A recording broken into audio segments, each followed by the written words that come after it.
ఎప్పుడైనా ఈ జిల్లాలో ఎక్కడైనా ప్రభుత్వ ఆస్తులకు సంబంధించి ప్రైవేట్ ఆస్తులకు సంబంధించి పొదలకూరు మండలంలో ప్రైవేట్ వ్యక్తులకు సంబంధించినటువంటి తోటలో టేకు చెట్లు నరికేశారు. ఉదయగిరి నియోజకవర్గంలో అగ్రిగోల్డ్ భూములకు సంబంధించి యూకలిప్టస్ చెట్లుంటే వాటిని నరికి అమ్ముకున్నారు. ఇదే విధంగా పామాయిల్కి సంబంధించి పంటపాలెం దగ్గర ఉంటే ముత్తుకూరు దగ్గర అక్కడ స్థానికంగా ఉన్నటువంటి వాళ్ళకి నష్టం కలగకుండా వ్యాపారస్తుల సౌలభ్యం కోసం యూనియన్ ఏర్పాటు చేసుకుంటే ఆ యూనియన్ ద్వారా ఈరోజు డబ్బులు వసూళ్ళకు మళ్ళీ యూనియన్ అనేటువంటి ఉండేవి ఉన్నటువంటి అడ్మినిస్ట్రేషన్ స్ట్రీమ్ లైన్ చేయడానికి తప్ప డబ్బులు వసూలు చేసుకోవడానికి కాదు. దాన్ని గతంలో వైఎస్ఆర్ కాంగ్రెస్ పార్టీ పనిచేస్తే అప్పుడు మాట్లాడలే. ఈరోజు తెలుగుదేశం పార్టీకి సంబంధించినటువంటి వ్యక్తులే పాపం ప్రెస్ మీట్లు పెట్టి అయ్యా మమ్మల్ని ఎమ్మెల్యే పిలిచి కాళ్ళు చేతులు ఎరగొడతానన్నాడని మాట్లాడితే మరలా వాడి చేత నీళ్లు కూరుస్తాం, మిమ్మల్ని అది పెడతాం ఇది పెడతాం, మీరు ప్రెస్ మీట్లో కంటనివ్వాలా అని చెప్పానండి.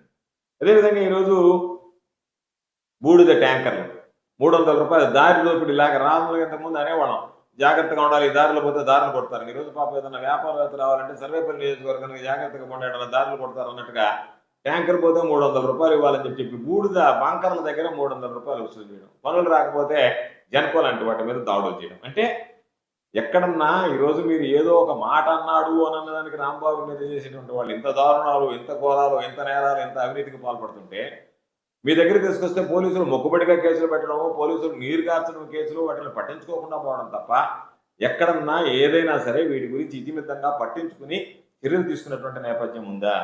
లేదు.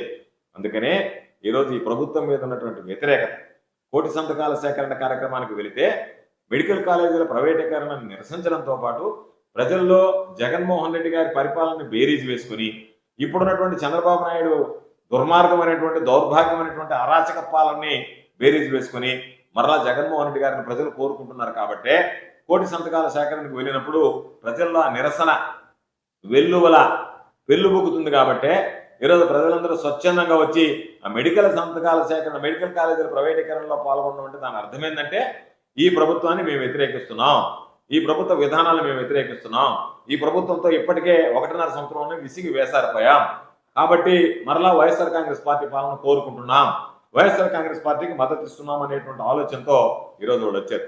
తెలుగుదేశం పార్టీ ఉన్నప్పుడు, జగన్మోహన్ రెడ్డి గారు ముఖ్యమంత్రిగా ఉన్నప్పుడు తెలుగుదేశం పార్టీకి సంబంధించినటువంటి వాళ్ళు 4 సంవత్సరాలు ఇళ్లలో నుంచి కూడా బయటకు రావడానికి భయపడ్డారు నాయకులు, కార్యకర్తలు. ఎక్కడా కనిపించలేదు. అటువంటిది 1 సంవత్సరం తర్వాతనే వైఎస్ఆర్ కాంగ్రెస్ పార్టీకి సంబంధించినటువంటి శ్రేణులు ఈరోజు సైనికుల్లాగా ప్రజల దగ్గరికి వెళ్ళి ప్రజల మనలో చూరమని ఈరోజు గత పరిపాలనని ఈ పరిపాలనని బేరీజ్ వేసుకోమని, గత పరిపాలనలో ఏ విధంగా ప్రజలు అన్ని రకాలైనటువంటి అభివృద్ధి సంక్షేమ కార్యక్రమాలు అమలయ్యాయి, ప్రజలు ఎంత సంతోషంగా ఉండేవాళ్ళు, ఈరోజు ఏ విధంగా ఇబ్బందులు పడుతున్నారు అనేటువంటిది బేరీజ్ వేసుకునే దాంట్లో ఈరోజు వైఎస్ఆర్ కాంగ్రెస్ పార్టీకి సంబంధించినటువంటి నాయకులు, కార్యకర్తలు ఇళ్లకు వెళ్ళి వాళ్ళకి దానికి సంబంధించినటువంటిది ఏమి జరుగుతుందనేటువంటిది తెలియజెప్పగలిగారు, విశదీకరించగలిగారు. కాబట్టే ఈరోజు వైఎస్ఆర్ కాంగ్రెస్ పార్టీకి ఇంత పెద్ద ఎత్తున ప్రజల్లో రావడం జరిగింది. కాబట్టి ఇప్పటికే కోటి సంతకాల సేకరణ కార్యక్రమం దాదాపుగా నెల్లూరు జిల్లాలో పూర్తయింది. మేమందరం కూడా ఈ కోటి సంతకాలకు సంబంధించి అన్ని అప్లికేషన్లు కూడా దాదాపుగా నెల్లూరు జిల్లా నుంచే దాదాపుగా ఒక 7 లక్షల పైన అప్లికేషన్లు ఇప్పటికే నమోదు చేశాం. ఇంకా కొంతమంది పాపం మాకు ఇంకా కూడా ఇస్తే చేస్తామంటున్నారు. దాదాపుగా ఎన్ని వస్తాయో చూసి 10 లక్షల వరకైనా సరే టార్గెట్ పెట్టుకుని ఇప్పటికి 7 లక్షలు దాదాపుగా పూర్తయ్యాయి. మరో 3 లక్షల మంది కూడా మేము చేయిస్తూ ఉంటున్నారు. 11 నియోజకవర్గాలు కలిపి ఉమ్మడి నెల్లూరు జిల్లా కందుకూరుకు సంబంధించి అందరికి కూడా ఎంత మేర వీలైతే అంత మేర వాళ్ళందరికీ కూడా ఈరోజు అవకాశం కల్పించి అందరి కోటి సంతకాల సేకరణ ఉద్యమంలాగా వస్తుంది. కాబట్టి దాని అందరం భాగస్వాములు అవుతారు. అదేవిధంగా జిల్లాలో నిర్వహించినటువంటి రౌండ్ టేబుల్ సమావేశాలు అందరికీ అన్ని పార్టీలకు అతీతంగా, రాజకీయాలకు అతీతంగా అందరూ కలిసి పాల్గొన్న వాటిని జయప్రదం చేసి ప్రజలకు ఒక దిశానిర్దేశం కూడా చేయడం జరిగింది. అన్ని కూడా ఈరోజు బ్రహ్మాండంగా అన్ని కూడా ముందంజలో ఉన్నాయి. కాబట్టి కూటమి ప్రభుత్వ విధానాలతో ప్రజలు విసిగిపోయారు.